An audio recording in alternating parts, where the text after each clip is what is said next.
So I will be speaking about the unkindest cut, cinema and the pathology of violence. And since it's cinema, I will begin with a clip.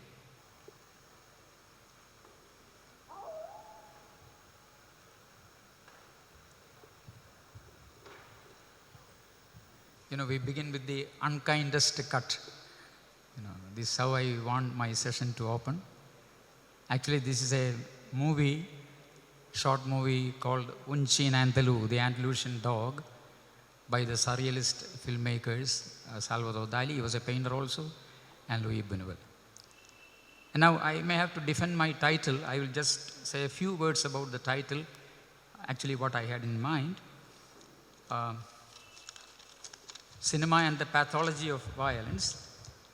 Now I wish to begin, with the general assumption that violence is a disease, and hence consciously I use the word pathology, and hence any examination of the cause and effect of violence in cinema must be pathological. And from the cultural perspective, we are more concerned with the effects of violence in cinema than its causes. And that's why I consciously use the word pathology rather than etiology, because etiology refers to the causes of a disease, whereas pathology includes the effects also.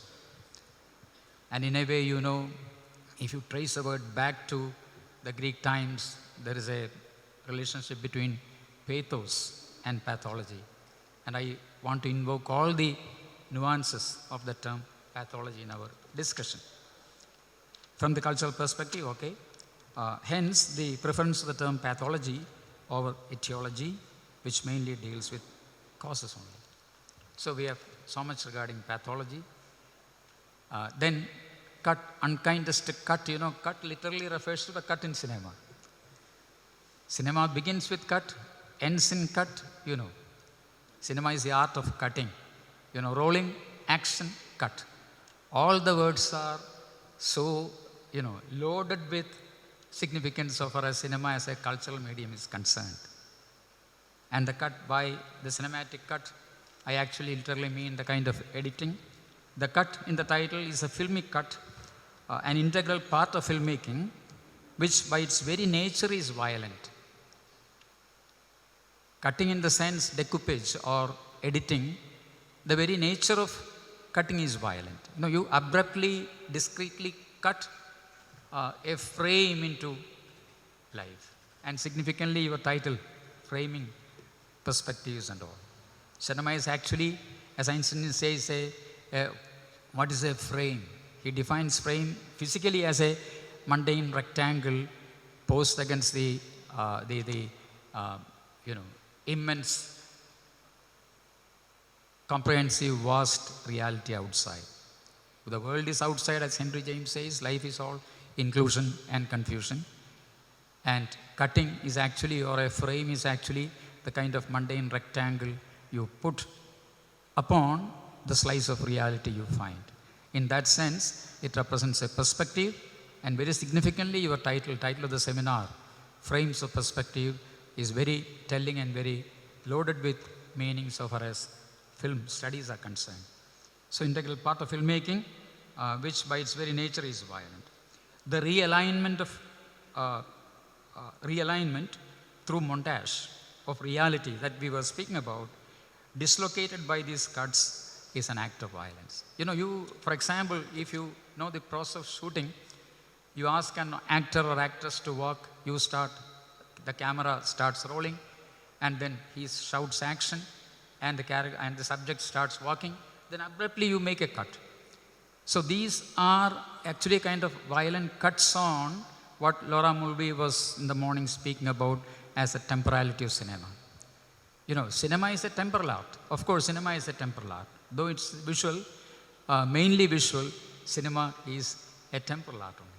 So this temporality is abruptly cut. There is a violence in the arbitrary cutting of the temporal flow, continuum of the life narrative.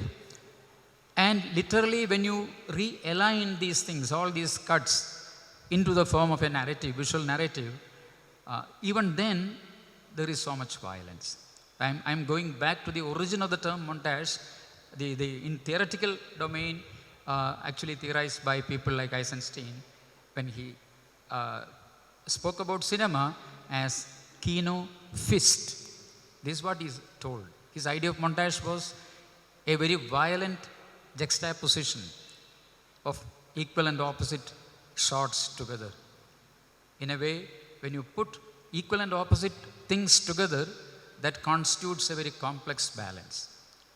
And in literary theory, we have a term for that complex balance of difficult and contradictory things. We call it dialectic.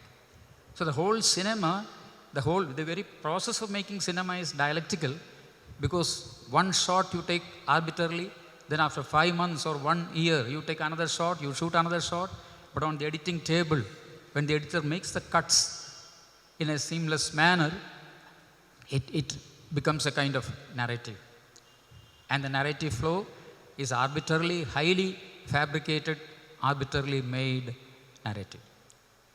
And that is actually the paradox of cinema. It is an art form, highest form of fake art, where it can present a plenitude of reality. Unlike other art forms, cinema contains a plenitude of reality, a plenitude of information, visual information it can give, because it is visual and also it is kinetic. It is moving visual. In photography, we have only static frames. And she was speaking about how women's cinema deal with these static frames. Because cinema inherently is in a way patriarchally oriented in the sense of this dynamism. The whole dynamism is inscribed into the very making of cinema. What I am trying to say is that the very mechanism, cinematic apparatus or cinematic mechanism facilitates a kind of violence. And we will see how the whole structuring, sequencing, cinematic sequencing, literally from a very structuralist point of view or a formalist point of view, how cinema engenders a kind of violence. And there is another term for cinematic cuts. I think you film students may be knowing that word. Can anyone mention that word we use for the cinematic cuts and the process of putting these cuts together into a narrative? Very significantly, we call it suture. S-U-T-U-R-E, suture. Suture means stitching. So these are actually surgical cuts. The cuts you make in cinema are surgical cuts, because what you do on the editing table when you close these cuts as a surgeon does, the significant word for cinematic editing is suture. And when you suture all these cuts together, that makes once again a realigned, a remodified or a redesigned continuum, which you call cinematic narrative. Nothing to do with the narrative, the real flow of life. So it's actually a realigned narrative, which is subject to a kind of surgical operation. As a surgeon does these cuts and then puts them together, stitches them, we are actually making it seamless. So that in natural cinema, there is no mark of stitch. And you are not aware, as you watch the cinema, you are not aware the shift from one shot to the other. And an editor is a consummate surgeon, makes the cuts so seamless. So we have the image or metaphor of surgery, we have cuts, we have suture. Invariably, all these terms together may invoke the term pathology. So I invoke pathology in the light of all these, medical, in the light of this medical discourse, which are later stitched together into a seamless narrative. Hence the application of the term suture, etc. And another paradox of cinema is, so far as I am concerned, my topic is concerned, violence, the more seamless the suture is, the more terrifying the content of violence. The more seamless it comes, the more naturalistic the flow, the more realistic, lifelike the flow and editing, the more terrifying it is.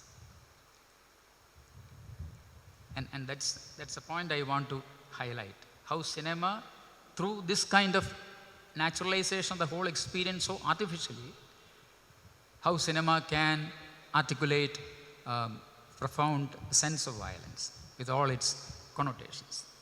Let me ask you, let me give you an example.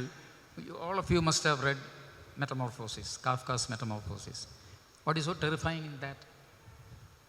Or what do you say about magical realism? What is so magical in realism? What is so magical in realism? It begins on a very comfortable syntax, magical, it goes on a very naturalistic syntax. Then situated within that natural syntax, at one point unexpectedly takes off tangentially to the world of the marvelous. So the real and the marvelous are jumbled or mixed together in this kind of naturalistic, realistic syntax that makes the narrative, immensely frightening. For example, another example I'll give you. At the dead of the night, on a dark night, midnight, you encounter in a cemetery a ghost. There is nothing frightening there. You expect that. It is a cemetery, it is dark night, and you expect a ghost. A ghost has every rationale for being there. But in broad daylight, in Changanasheri market, you encounter a specter, a ghost, in broad daylight, in the open road. That is immensely frightening. So that is actually an inroads, incursion of the fabulous, incursion of the marvelous into the frame of the real.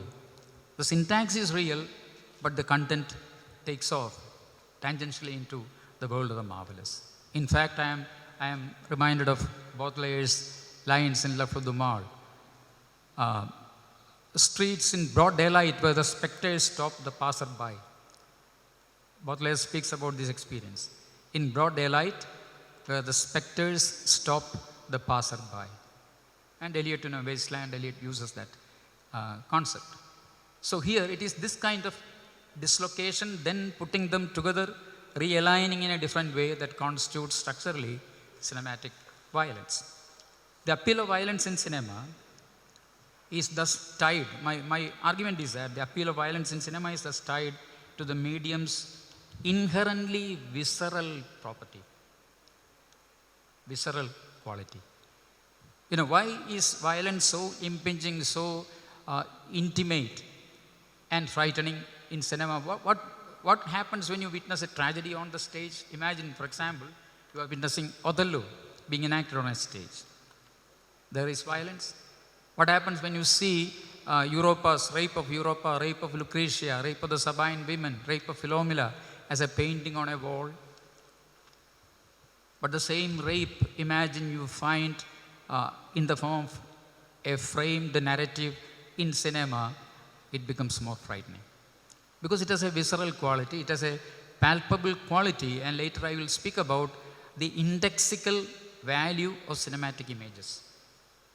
All semioticians like Barth, then Susan Sontag, all these people were speaking about, I've been speaking about the indexicality of photographs. A photograph is different from other signs, other types of signs. By index we mean there is a resemblance between the object and the image. So much so that you attribute a kind of authenticity to a photograph. If I draw a painting of a person and if I show the photograph of the same person, invariably the photograph has a greater authenticity than a painting, because you imagine there was already an object and the photograph is a copy, just a simulation of that original. So when violence is articulated in cinema, as you watch the violent scenes in the cinema, you are unconsciously aware that this was happening in front of the camera. Am I right? This was happening in front of the camera. Maybe of course, enacted, maybe a fictional frame, in a fiction. But at the same time, there is a kind of visible corporeality to the visual images you find in cinema that makes it more frightening. And it is this visceral quality of cinematic images that constitutes and compounds and magnifies the element of violence in cinema. In fact, very cinema, genesis of cinema is in this kind of violence. Filmic techniques such as multi-camera simulation, slow motion shoot, then montage editing, as I told you, help the filmmakers render greater violence with greater intensity than ever before.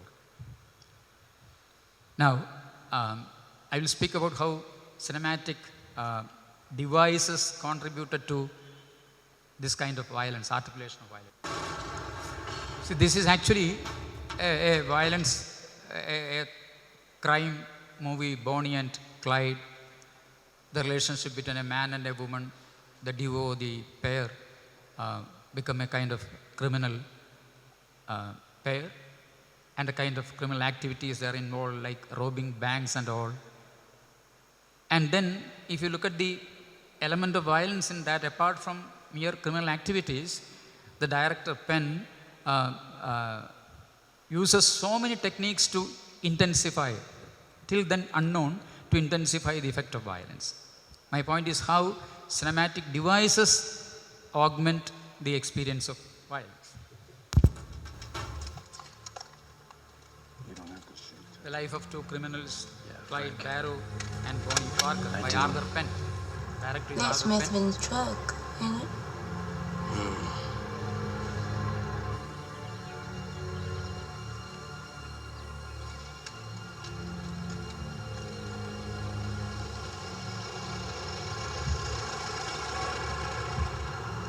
Claude?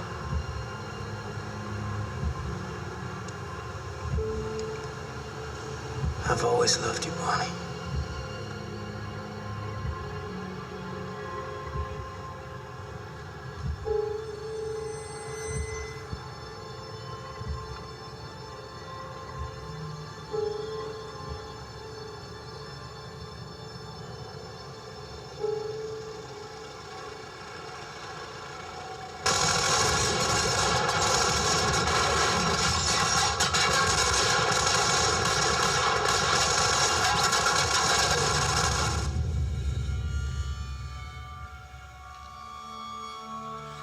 A gunfight in the history of cinema, guns appeared at one particular very interesting juncture at the very genesis of modern cinema. I will show you another clipping. Now here my point is how in a versatile manner Arthur Penn was using so many cinematic devices for the first time. Apart from multi-camera shoot and then montage editing, slow motion editing and all, he used a new device which is called the squib. He called it squibs, S-Q-I-B-B, squib. Now what he did was, squib is a condom actually. It's a condom filled with fake blood. A condom will be filled with fake blood and that will be concealed within the costumes of the actor and will be charged, wired to detonate at a certain critical moment. Automatically it will detonate.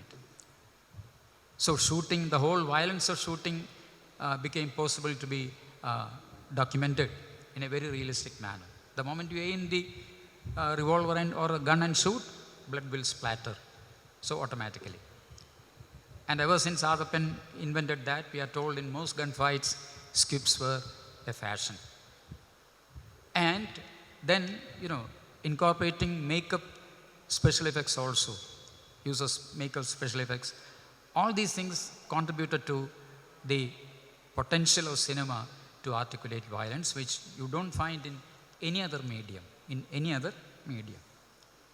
And in fact, motion pictures are very kinetic art form, and we are dealing with motion, and sometimes that can be violent motion also. Without motion, there is no motion picture. Am I right? And there is movement. In fact, the very fundamental principle of script writing is in the cinematic sentence, the most important component is the verb. For example, Jack killed the giant. So far as cinema is concerned, the most important part of that sentence is killing. You show Jack coming on the stage, and you see the antagonist giant coming, and Jack kills the giant. That is a predicate. The predicate part of the sentence becomes the predicate of the cinema, and every shot is charged with this kind of grammar, fundamental syntax, where action units become very important. And there is a kind of violence in this kind of kinesis, the very kinetic possibilities of cinema. And why Westerns became so naturally befitting cinematic medium. Westerns and detective stories, where this kind of motion is inherent in that. Emotion is inherent and internalized and inscribed in that very genre. This is one of the reasons why, as far as cinema is concerned, violence is as old as the meaning. Cinema was born in violence and it thrives in violence. It continues to thrive. The first gunshot took place. I'm sorry, something is wrong with the clipping. So from that moment onwards, then following Griffith, as I told you, Intolerance and all these movies, cinema filmmakers and the world of spectators have been fascinated by violence. Okay. As old as a medium, then in fact, the history of violence goes back to the origin of mankind. Not only cinema, the very history of mankind began with origin. I am not having in mind the story of Cain and Abel, where there is violence, there is killing. History begins there. But I don't know whether you have seen the first marriage in mankind. The first marriage, man-woman marriage in mankind. Homo sapien marriage occurred. That was the first marriage, a great hit. Literally, no pun intended, a great hit. And, therein goes the history of violence. As Robert Hardy observes, man has emerged from the anthropoid background for one reason only, because he is a killer. He even goes to the extent of saying that the antique assumption that man had fathered the weapon is far from truth. It is a weapon instead that had fathered man. In the morning you remember Malvi saying, not the spectator makes the cinema makes the spectator. If you translate that into violence, actually violence constitutes a spectatorship rather than spectator defining violence or experiencing violence in that way. This repressed drive of aggressivity is an inevitable component of the imaginary relation in cinema. The most film genres such as Western, then the detective film, as I told you, film noir, then expressionist cinema, gangster movies, violence, in all these different types of films, violence is inscribed and internalized as narrative content. There is a narrative necessity, narrative rationale for, involving violence in such a narrative. If you are speaking about, the policeman and the thief, naturally there has to be some kind of violence. And that became the classical narrative structure of cinema. In fact, the kind of narrative structure you speak about as beginning, middle and end, the classical narrative structure of a film script, beginning, middle and end, there is even a kind of violence in that kind of linear structure. Again, Mulvey was speaking about the linearity of phallocentric cinema. The very linear structure is in some way very fascistic and phallocentric, because when you speak about domestic violence, the films on domestic violence, this will be the biggest problem with films articulating or depicting domestic violence. You know why? In the morning she mentioned Kill Bill. And we have several instances where women are subject, say for example, Once Were Warriors, a bitter movie on domestic violence. Very visceral, palpable, concrete form of violence on women. Once Were Warriors, then Kill Bill she mentioned. What is so frightening about this kind of narrative structure in feminist cinema? Because the classical composition of cinematic narrative is there will be a protagonist and the protagonist encounters a conflict. Am I right? Without conflict, there is no drama. If the story is straight line, there is no life. It should have ups and downs, it should have variations, it should have conflicts. And conflicts provide the growing action, the rising action in a film. And naturally, the protagonist confronts conflicts, and mainly in the form of an antagonist. And finally, what does the narrative do? Narrative structure demands that in the end there should be a kind of confrontation on a personal level between the protagonist and the antagonist. Am I right? The narrative presupposes a kind of ultimate confrontation which constitutes the climax. The climax is the confrontation, and then comes a resolution. The protagonist vanquishes the villain, and poetic justice is re-established. Why should this narrative order be very, very detrimental and dangerous to stories that depict domestic violence? If you think about that. Because in movies of domestic violence, in most movies, these women are, of course, the main subjects, they are the protagonists. Now you get the point. As protagonists, they are bound to confront the antagonist, the abuser, the victim and the abuser. The victim is the heroine, and the abuser is the antagonist, the villain. And the narrative structure demands the victim confronts the abuser and vanquish the abuser on a personal level. So, she is forced to experience all her traumatic experiences, all this kind of traumatic, bullying and beating and all this kind of domestic violence alone. She suffers alone because the story demands that. And as the protagonist, she has to solitarily encounter the antagonist and vanquish the antagonist, which in a way we may think very enhancing, empowering for women. We may imagine empowering. Kill Bill, for example, who can wield the sword like any man. And the final ultimate manifestation is our own Malayalam Ebert Shine's Kung Fu Master, where the heroine is an amazing martial artist.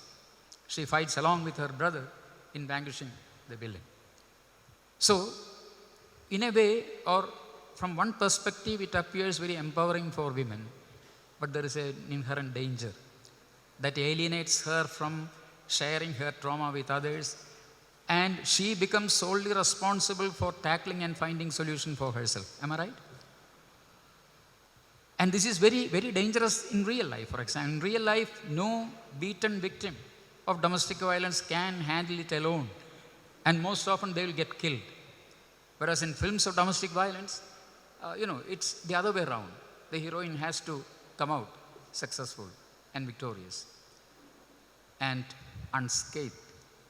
So that, this argument of most contemporary feminist film critics, they say that the very, very narrative structure, this kind of classical conventional narrative structure imposes a kind of great responsibility on the part of the woman protagonist, who is a victim, to encounter her abuser alone and solve the whole problem alone, single-handedly, as in so many films.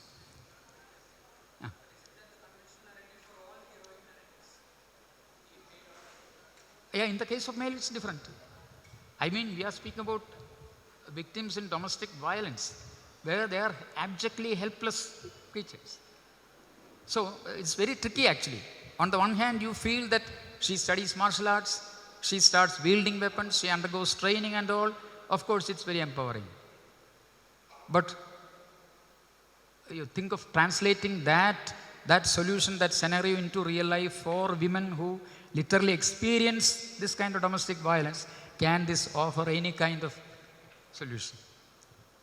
Can any woman in any scene of domestic violence encounter it alone? Of course, we are reading it now, but where we are actually transposing cinematic experience into real life. That's another aspect about cinematic violence. Very often, we aesthetize cinematic experience, and cinematic experience design and determine the way you encounter reality. Because after any trauma in real life, what's the immediate response? It's like in a movie. The whole experience was like in a movie. So it is where there is a reverse osmosis that takes place. You start reading real life experiences in terms of these narratives. And think of the plight of these women. They compare. Suppose a woman undergoes domestic violence, she compares herself with Kill Bill. Should I take weapon? Should I take a sword? Should I take a gun and shoot this man? There is no other choice. So this is a danger that feminist critics find in this kind of treatment, and it is very complex. I am not telling that this is bad, but becomes very complex issue. The whole thing tackling or negotiating violence, especially in domestic planes in these narratives, becomes very tricky. And we have so many domestic narratives and where women are abused. Not domestic mainly, women are abused. For example, I don't know, have you seen the movie I Spit on Your Grave? I Spit on Your Grave. The most gruesome story of revenge and a most gruesome story of abuse of a woman. As honor. Yeah, it is honor. Of course it's honor. But then it depicts the kind of violence, and what I told you, she is put in this kind of predicament. She has to single-handedly come back and deal with all the 3 or 4 men who raped her most brutally and spoiled her life. She seeks them out, and one by one she kills them. Of course, that's empowering. In one kind of discourse, that is empowering. And woman is fitted into the slasher movie dialectic or slasher movie grammar. She takes the weapon and slashes, 22 female caught him, literally slashing, chopping. That kind of thing is there. And then there is an inherent danger when we come to the psychodynamic impact of cinema on social psyche. We will come to that. Now, one problem with cinematic narrative is cinematic violence is consumed as a commodity. There is a commodification, all of you know, it's nothing new. There is a commodity fetish that is created by cinema, and violence becomes framed for view and offers itself for consumption. There is, of course, there is a kind of consumption. There is a market involved. There is a consumption involved. There is a commodity which is supplied to the vast spectatorship, actually. Violence is spectacularly mediated through visual technologies. She was again speaking about the spectacularization of violence, actually, of women's experiences. When the whole thing is inserted into the domain of the spectacle, then naturally there is a break in the margin between fiction and reality, and very often the kind of transposition I mentioned will take place. Reality will be read as fictional. Very often we impute fictionality to real life experiences. Wherein does lie the seductive power of cinema to lure vast spectator multitudes into voluntary consuming collective? The whole spectators world over make one large body consuming collective. And what is the power of seduction that cinema has over this kind of collective? The inquiry invokes what feminist film critics call a psychodynamic approach. We can understand this hold of cinema on the collective imagination only by applying what feminist critics call kind of psychodynamic approach. And what it is, I will tell you. In psychodynamic approach, chief emphasis is on viewers' motives and interest in watching violence in cinema and the psychological effects such films have on the audience. So it is audience-centered, spectator-centered, the viewer-centered study. Psychodynamic operations in the viewer, what makes it possible for a viewer to consume, to enjoy, to find pleasure in this kind of cinema.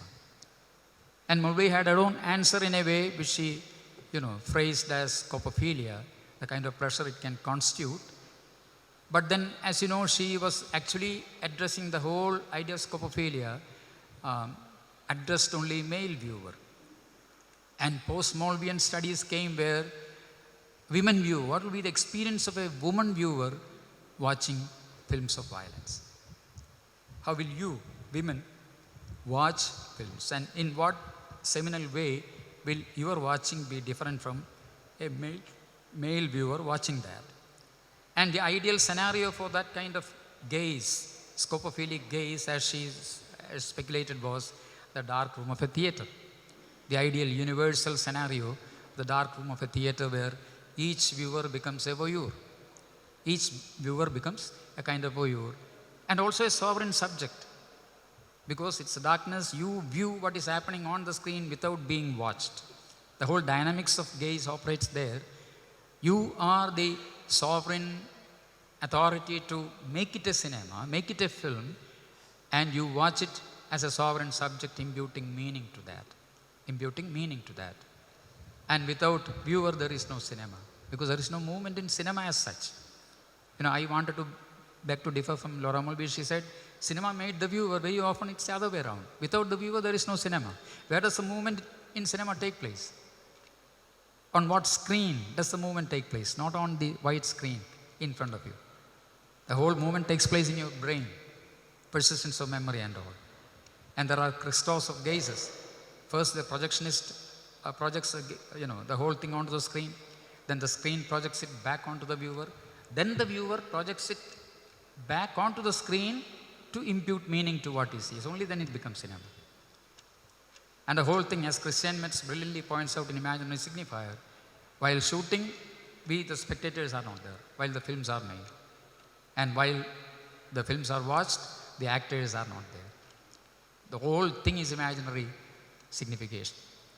And the whole thing is a medium of absence. Cinema is brilliantly a medium of absence.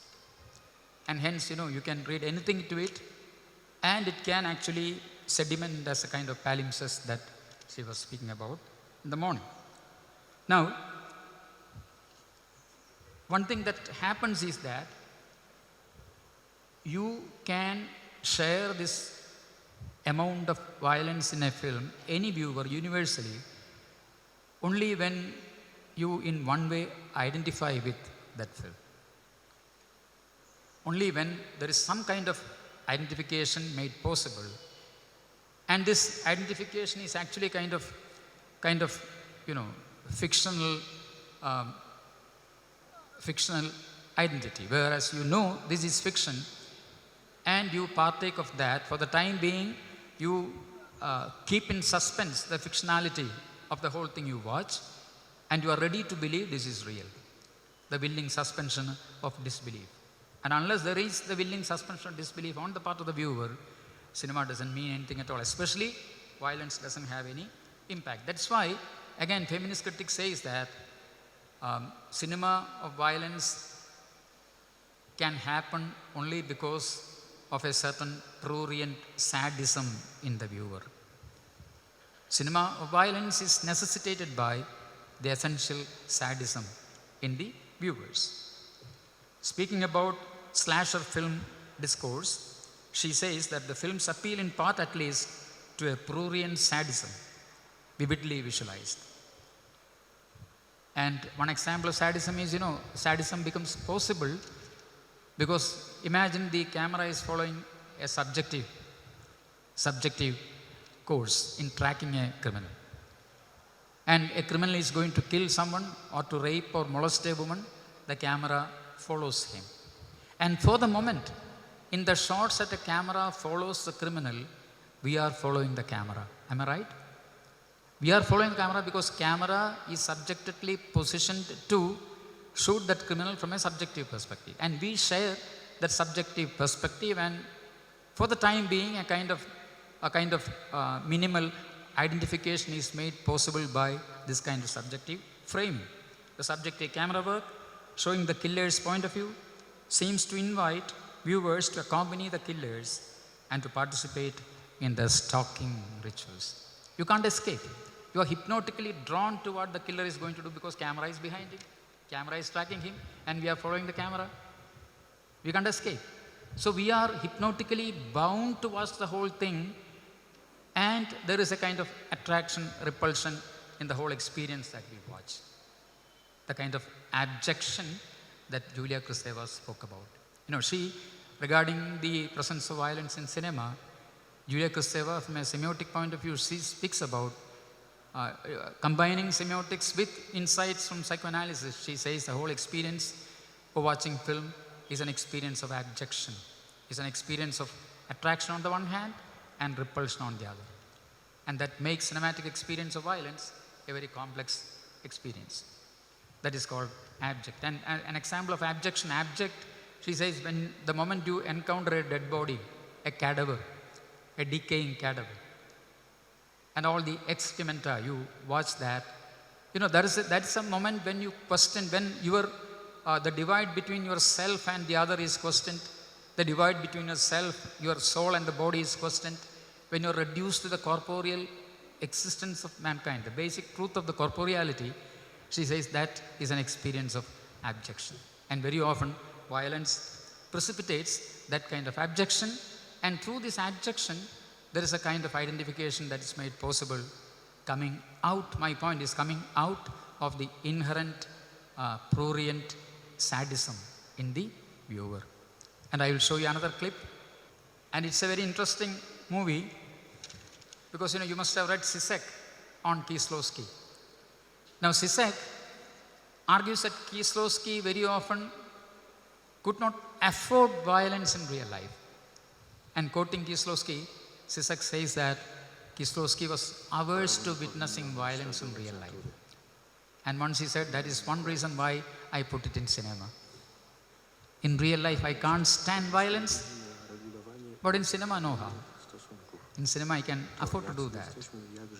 Because there is an aestheticization, there is a fictional distancing that is possible where the filmmaker can retain his identity and then articulate violence. But here it is very graphic. Now here is a man who is planning to kill someone in cold blood, a young man. കുറച്ചൊന്ന് ഓടിച്ചോ മോനെ, കുറച്ചൊന്ന് jump ചെയ്യും. Ale w czym imieniu mści się prawo? Trafił? Nie. Nie widział pan kogoś z taką szmatą? Co pani robi?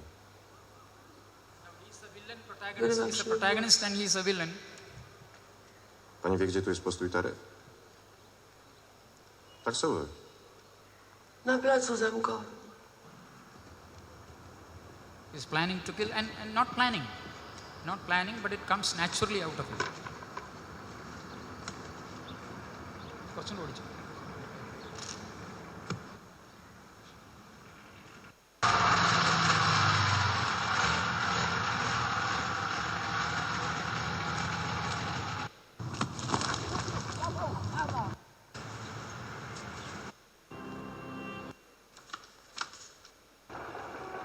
Nie, to.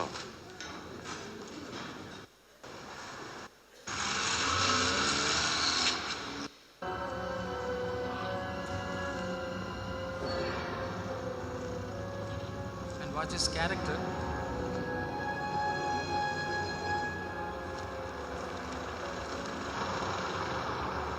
Przepraszam pana. Pan może na Dolny Mokotów.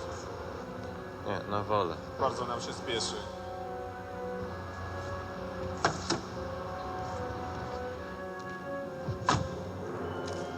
Na Dolny Mokotów. A ten facet dokąd chciał? Na wolę.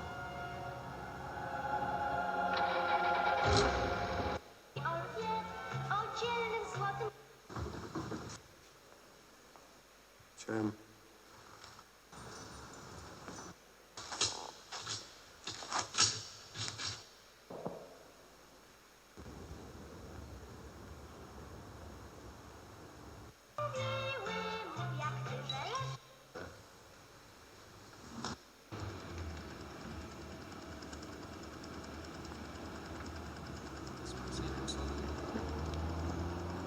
Może pan trochę zamknąć okno? Zimno.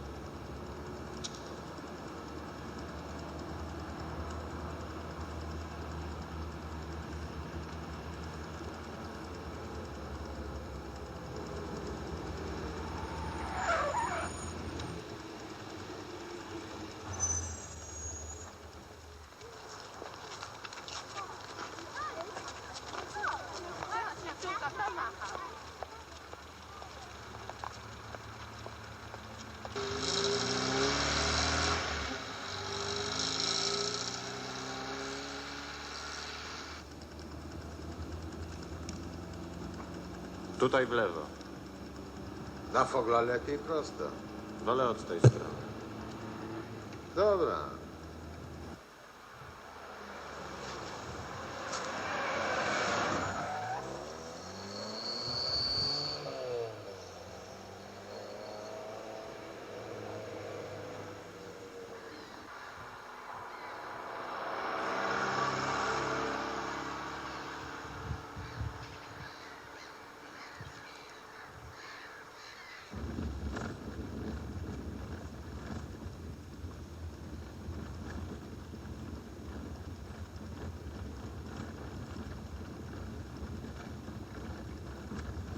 Niech pan stanie.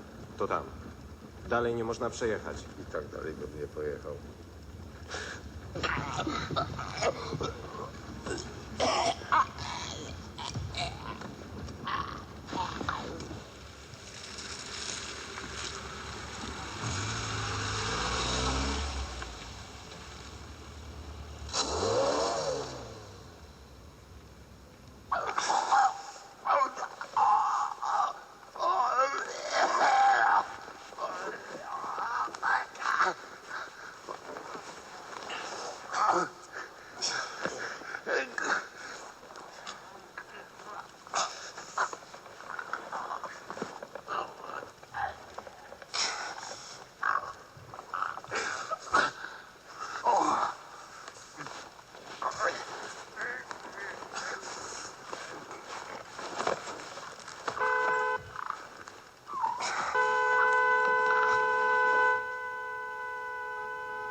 Camera lingers seductively on the scene.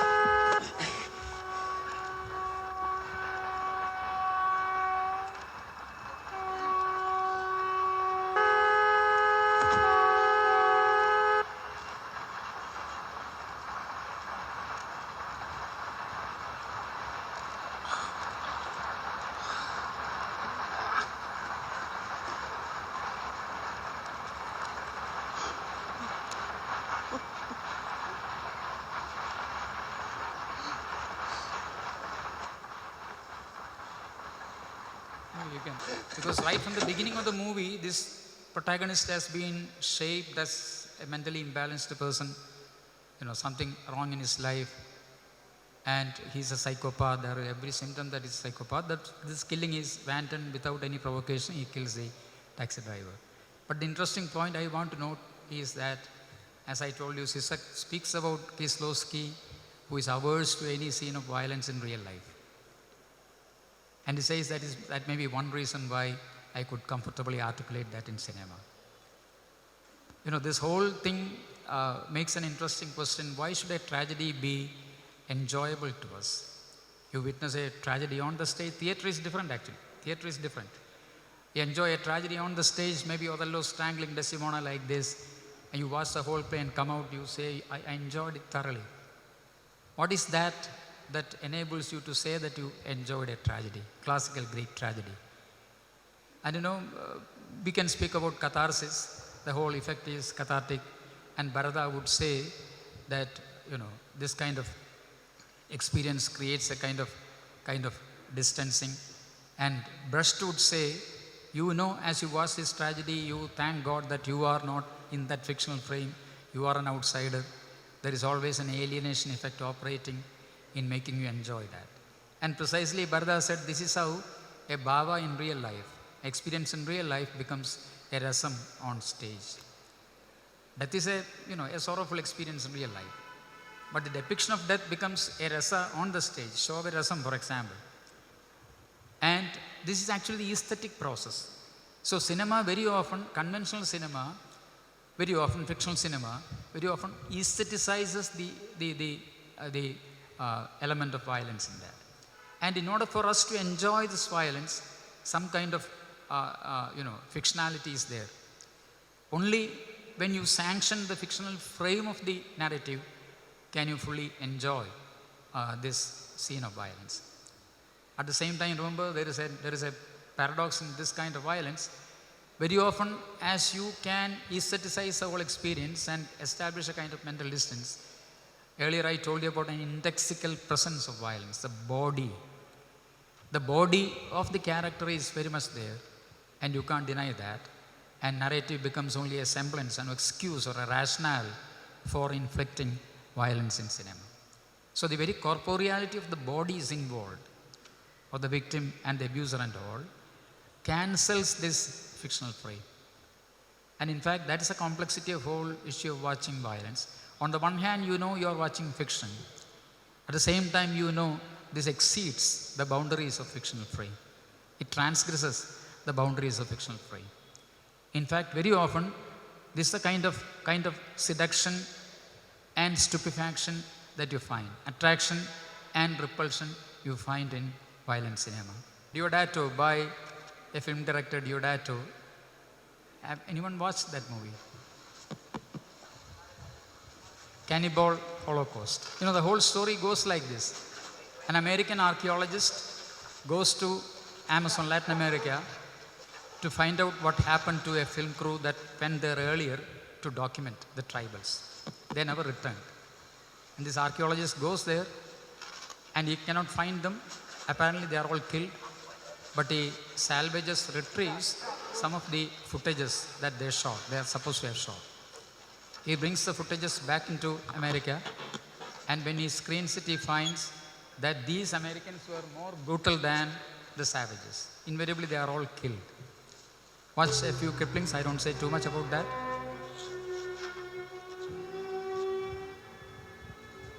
These are the tourists and the documentary crew in an alien land, and see what they do.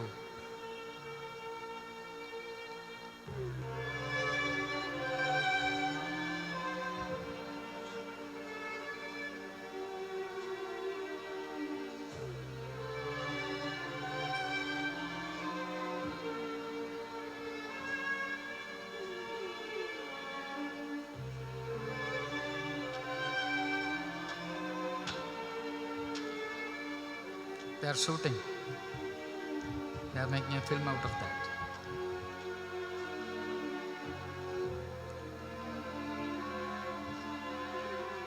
And I will tell you one thing, to intensify your film, they were actually killing the turtle.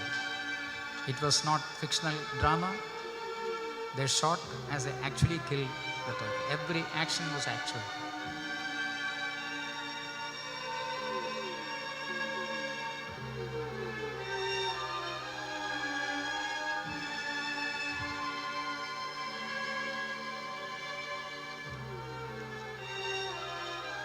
Supposed to be civilized men from the civilized world.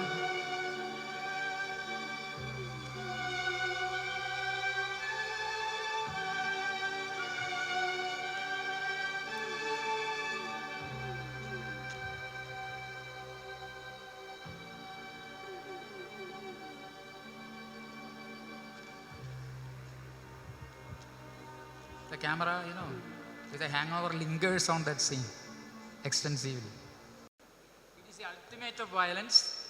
The Aborigines track them down, and as these people butcher the turtle, the Aborigines butcher them, dismember them piece by piece and eat them.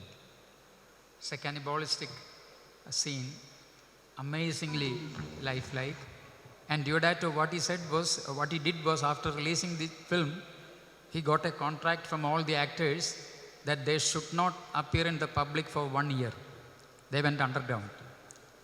And the moment that the film was released, there was a hue and cry, and most governments banned, and Deodato was arrested, saying that he killed these people in the making of this film. And after 1 year, when it reached the climax, this kind of protest, dramatically, one morning, all the actors appeared in the public. But regarding the killing of the human beings, he said, I was staging the whole drama. It was a fake scene, but regarding the animals, he admitted that all the animals in this film were literally killed. And there was an American association, AHA, Association for Prevention of Cruelty Towards Animals, and the association intervened, and his excuse was, we killed the animals and all these animals were eaten by the savages. They were flesh eaters. So what's the harm? You kill a pig and they eat the pig. You fish, then you eat the fish. And the turtle was actually eaten, the turtle killed in this scene, literally, was actually eaten by the savages. So that was his excuse. But anyway, this film created much tremor in the critical world to the extent to which violence can go, and where you draw the margin between violence and its representation. And the whole point why this film created this visual impact was, as I told you, in the indexical quality of these images. All these images, they traverse the world of metaphors, and they refuse to be metaphorized, and there is a concreteness, there is a corporeality, and it is this physical corporeality or indexicality that created the whole violence. In other words, cinematic violence can successfully operate so far as it refuses metaphorization. Refuses metaphorization.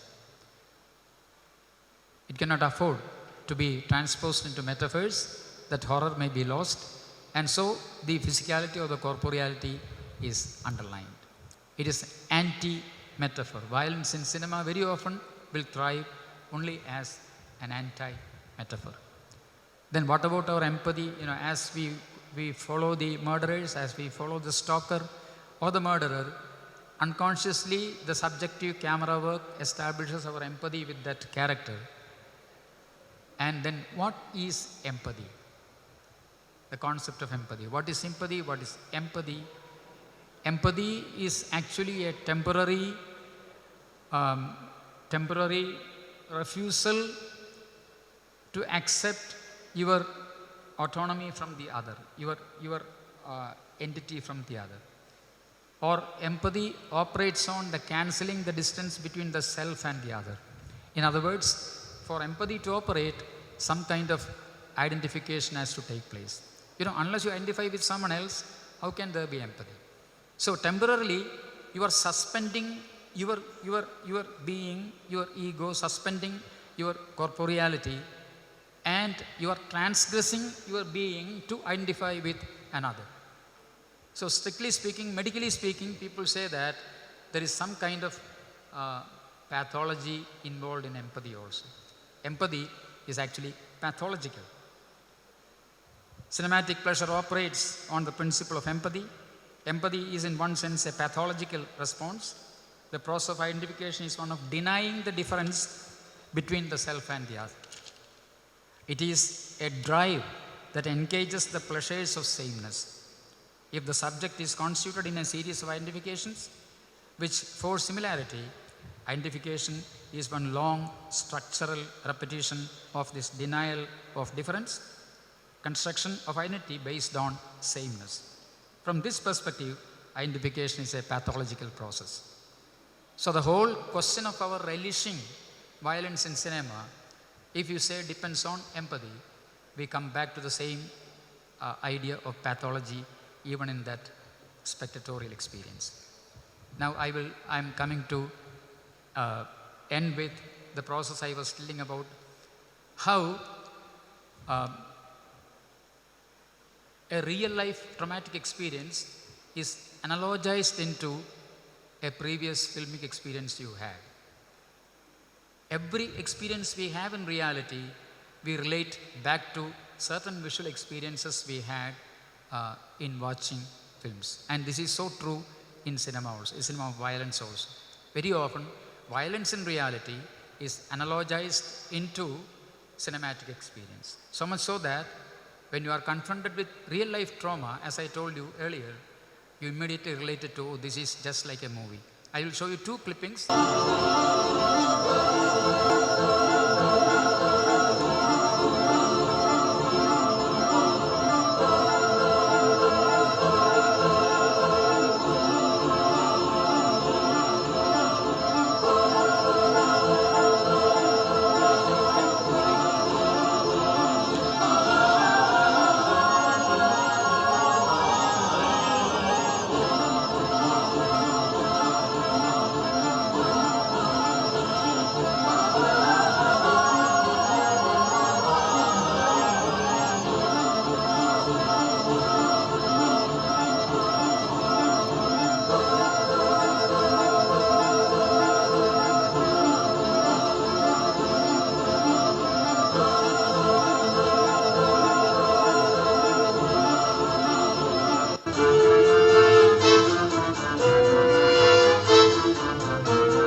the demolition of the flats in Maradu. So immediately you must have guessed what I am getting at. And you know, the way people were watching that, people were celebrating it, the kind of grand spectacle it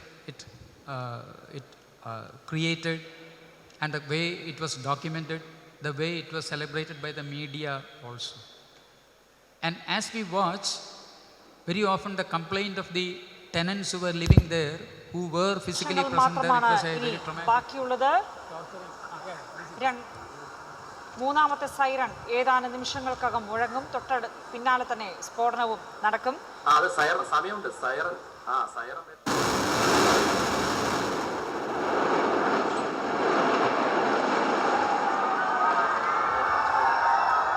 See, this was actually, for people who have seen similar scenes in cinema, this was a literal translation of cinematic experience into golden reality. കായലോരവും നിലം പൊത്തിയിരിക്കുന്നു.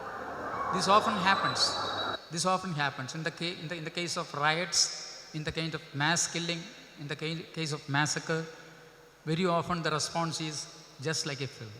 Because the moment you can't contain this violence, beyond articulation, beyond expression, the very easy way out is, it is just like fiction.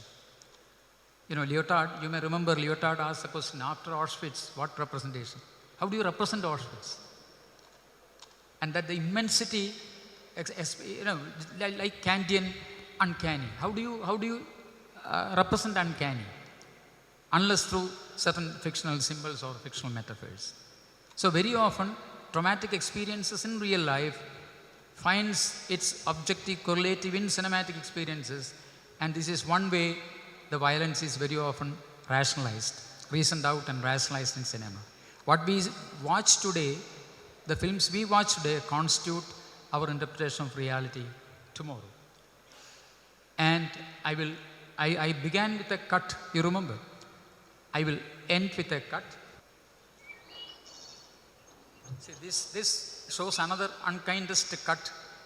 It is a clip on deforestation. And it is from the subjective perspective of a tree which has grown through centuries, and you know the annual cycles and all. And look at the way the tree speaks about the cut. Okay.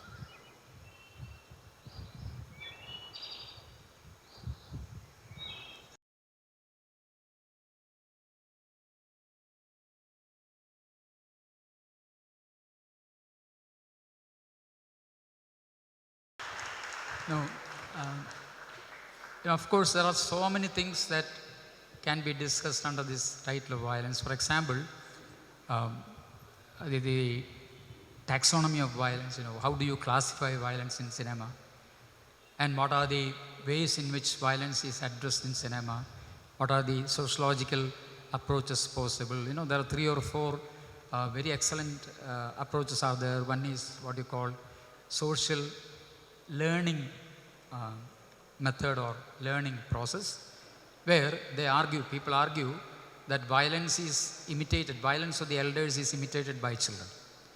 And almost all these theoretical surveys assume that violence in cinema in one way or other influence the viewer negatively. And the second possible approach is what you call social dynamic approach, where they speak about the impact of violence in cinema as one of desensitizing. The more violence you watch, the more desensitized you are, the more naturalized violence becomes. In fact, there is a growing, there is a percentage between the ratio between more violence and more atrocities in real life is very often established. So there is every valid reason for believing that the cinematic violence often adversely affect social life, because there is a kind of desensitization that takes place and a kind of neutralization and naturalization. Third process is something different from this, which is called a catalytic approach to violence in cinema. And catalytic approach argue that cinematic violence is not specifically the reason for violence in society, because they impute social violence and antisocial activities to certain genetic issues. They trace it back to certain genetic and early childhood experiences in shaping the personality of the criminal. Of course, a naturalistic genetic approach. But again, that is not fully endorsed. Cinema, of course, influences. The last approach says that the anxiety is actually on the part of the scholars and part of the disciplines. Because whenever a new art form comes, whenever something new comes, there is a kind of anxiety experience on the part of the elders, and that is dismissed as something violent. But again, in due course, that is naturalized till a new art form or a new cultural form comes. So this fourth approach argues that cinema cannot be blamed or media cannot be blamed for the dissemination of violence and the promotion of violent activities in life. Maybe it's it's the perspective of the elders or perspective of the society that becomes frightened or feels menaced by a kind of potential art form like cinema. They don't know how to tackle, they don't know how to negotiate the element of violence in cinema. Greek tragedy could negotiate that, because Greek tragedy could negotiate violence, as I told you, in terms of catharsis. But catharsis is not possible in cinema. Unlike theater, cinema doesn't presuppose a kind of cathartic experience. For the very reason that there is a kind of rich indexicality and the corporeality I spoke about. And there is an absence of metaphorization, and cinematic images refuse to be straitjacketed into metaphors and symbols. So unlike other images, in other art forms, cinematic image retains its materiality and corporeality and resemblance to actual life. And it is this resemblance which is as good as a photograph, still photograph, that constitutes or compounds the possibility of violence in cinema. These are some of the points I want to discuss with you, and you can think of that. And there were so many. Maheshindra Pradikaram, for example, if you speak of a movie like, I have a clipping, I don't have time. If you speak of a movie like Maheshindra Pradikaram, I had an experience, I screened it in the class because MPhil students have that as a primary text, and it was an all-girl batch. I screened Maheshindra Pradikaram, then I asked them very personal question. Did you enjoy the scene of violence in the last scene? The climactic, crucial fight between Mahesh as his enemy, as his rival? They said, yes, of course they enjoyed. And I was actually, and that is an eye-opener actually. Because as I told you, post-Laura Mulvihian critics who made physical survey, literal survey of women film goers in London, they realized that these women enjoyed the film.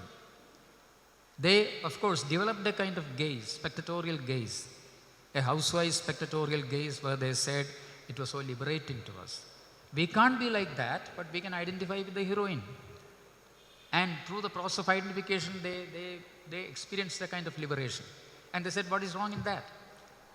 In liking a cinema, however commercial it may be, what is wrong in that, they asked. So the entertainment value of a film and the kind of empowering that it can offer, however clandestinely or negatively, to an ordinary film goer, these are some of the things that you have to negotiate in terms of social experience, which makes the whole experience very complex. Thank you so much.